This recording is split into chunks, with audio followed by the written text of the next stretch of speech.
এখানে একটা যে ফাংশন আছে নিউ টেম, এটার কাজ কি? এটার কাজ হচ্ছে মেইনলি আমার এখানে দেখ, এটার কাজ হচ্ছে মেইনলি আমার ইন্টারমিডিয়েট কোড জেনারেশনে যে টি এর ভ্যালুটা সেটা হচ্ছে বের করা। এখন টি কি? Intermediate code generation. আমরা ধর একটা দিলাম a is equal to b plus c plus d, এটা আছে। এখন ইন্টারমিডিয়েট কোড জেনারেশনে আমরা কি জানি? ট্রি অ্যাড্রেস কোড জানি। ট্রি অ্যাড্রেস কোড কি হয়? ট্রি অ্যাড্রেস কোড কি করে? আমার তিনটা অ্যাড্রেস থাকবে। তিনটা অ্যাড্রেস বলতে ইকুয়াল সাইন থাকবে, এখানে একটা অ্যাড্রেস থাকবে, এখানে একটা অ্যাড্রেস থাকবে, এখানে একটা অপারেটর থাকবে, এখানে একটা অ্যাড্রেস থাকবে। তিনটা অ্যাড্রেস, এই তিনটা অ্যাড্রেসে বেশি থাকতেই পারবে না, কোনোভাবেই সম্ভব না। এটা হচ্ছে আমার থ্রি অ্যাড্রেস কোড।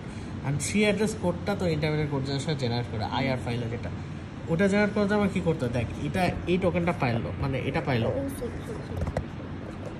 এটা